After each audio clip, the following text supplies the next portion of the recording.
everyone and welcome to another episode of The Jamie Hughes Show. My name as always is Jamie Hughes and today I'm going to be talking to you guys about the ending of Solo, a Star Wars story. And more specifically, I'm going to be giving you my theories on what I think the implications of the ending of Solo, a Star Wars story are going to have on kind of this new Star Wars universe that we've created, but also what the implications are for it going forward in the kind of Skywalker story as well. Now, as I said, these are my theories, so it's time to pop on my tinfoil hat. And as I said, again, they are my theories. They are just my thoughts and opinions and possibly ramblings. But I have some theories on what is going to happen after seeing Solo, a Star Wars story. And obviously I'm talking about the end of Solo, a Star Wars story, so this video is going to include spoilers, so this is now your official spoiler warning. So to give you a quick recap about what happens at the end of Solo and give you a better idea of what I'm specifically going to be talking about in this video. At the end of Solo, Qi'ra and Han team up to kill Dryden Voss, who is the kind of evil character in this movie. He has been part of this organization or group that we know as just Crimson Dawn, and we don't know much else about them in this movie. It's just kind of they're referred to, but we don't really know who they are. So they kill Dryden Voss. Han goes off to take the coaxium from Beckett, and Qi'ra stays behind and says, I'm going to sort some things out here and I'll come and find you and we can sail away on that ship you promised me all those years ago. But that doesn't happen because Qi'ra then sends a message. A hooded figure answers the call.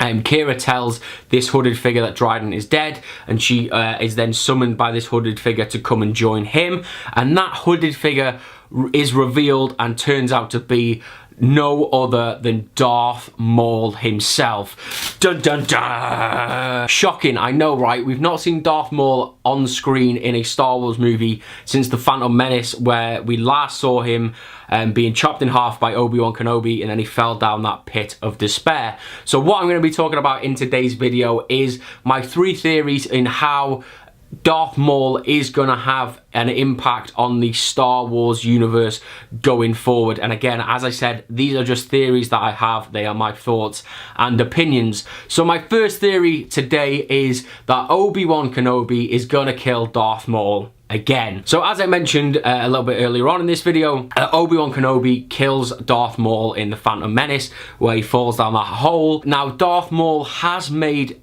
other appearances in Star Wars. Since then, it is very well known that he survived that fall. He appears in the Clone Wars and also in Star Wars Rebels. Now, Star Wars Rebels I've not seen, but I've seen the story arc that Darth Maul has in that franchise, and I think that is kind of where I think this Darth Maul story is leading to. So for those of you that are not aware, they have recently announced a load of Star Wars spin-off movies that have come in, and one of those seems to be an Obi-Wan Kenobi spin-off movie, and that is where I think Darth Maul is going to tie into this story and this franchise once again. So I think what's going to happen is they are going to retell that Rebel story in the Star Wars kind of cinematic universe. So we are going to have Crimson Dawn really transcend from Solo, from its like humble beginnings, across then into the Ben Kenobi story, because I think that in Solo, I think it's set about 10 years before A New Hope, so you've got a lot of time there to have kind of a middle-aged Ben Kenobi story, which I think will follow on quite nicely from Solo. So yeah, so what I think is going to happen in Kenobi, a Star Wars story, is that Darth Maul is going to kind of come a little bit more to prominence. We're going to find out what his motives are, maybe possibly with Qi'ra or not, and then this movie is going to end in the similar way that it does to Rebels, and that is that Ben Kenobi has to kill Darth Maul to protect a young Luke Skywalker from the dark side of the Force. And I think that's a really good way of telling this story, because it almost gives you, depending on what happens with Solo, it gives you like a mini trilogy in between the 2 Star Wars trilogies, and it's a really nice way of bookending that Darth Maul story. And as I say, it's a little bit out there because we don't know yet like what Darth Maul's actual involvement is in the Star Wars universe. Now he seems to be alive. As I say, they've already told that story in Rebels, so will they retell it again? I'm not quite sure, but I thought it would be quite a cool way to not only reintroduce Darth Maul to a new kind of cinema-going audience, but also Ben Kenobi as well. Now my next theory is a little bit boring and straightforward, and that is that just Han is going to kill Darth Maul, and with that he has to kill Qi'ra as well. Now it's looking like Solo is going to get a sequel, which I'm really happy about. I think they left it really open and quite nice with the Crimson Dawn story, so I just think that we're going to get a story that continues with that, where Han is going to try and track down Qi'ra because he thinks that she's been kidnapped by Darth Maul. He then finds out that Qi'ra is part of the Crimson Dawn kind of inner workings, so then Han has to not only like take out Qi'ra, but he also kills Darth Maul in the process. But I think that's quite a nice kind of character development for Han, because it kind of gives that reason to why he's a little bit cold with Leia in Empire Strikes Back, and it takes him a little while to fall in love again.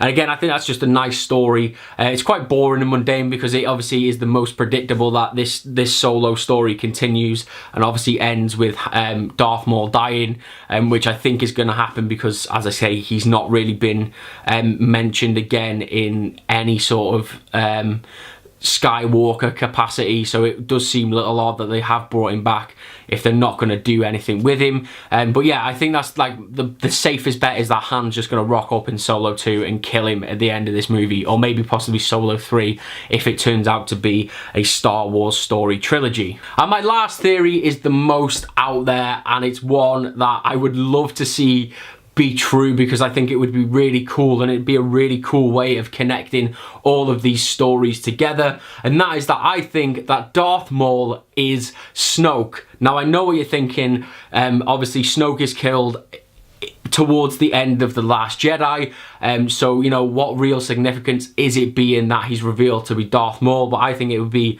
quite a nice bit of fan service, because obviously people want to see Snoke's backstory and want to see who he is. So I think the way that you tie that in is that, obviously, again, maybe a little bit to what I said in my last theory, is that there's this big space battle at the end of Solo 2 where Darth Maul is seen to be killed, and he's kind of blown away on his ship, and you think that's it. Well, that's how you know, Darth Maul dies again.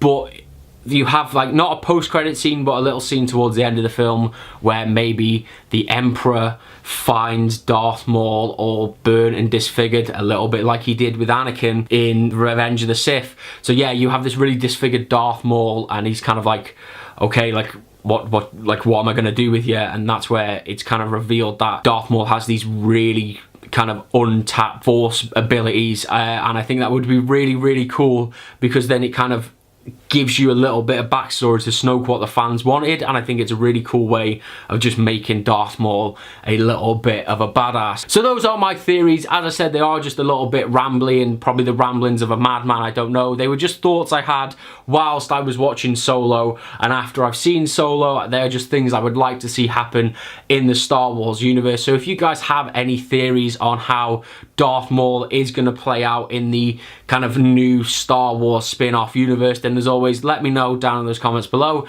if you did enjoy this video and you want to keep up to date with all the latest movie news and reviews, then make sure you hit that subscribe button, and I'll see you in the very next episode of The Jamie Hughes Show. Ta-ra!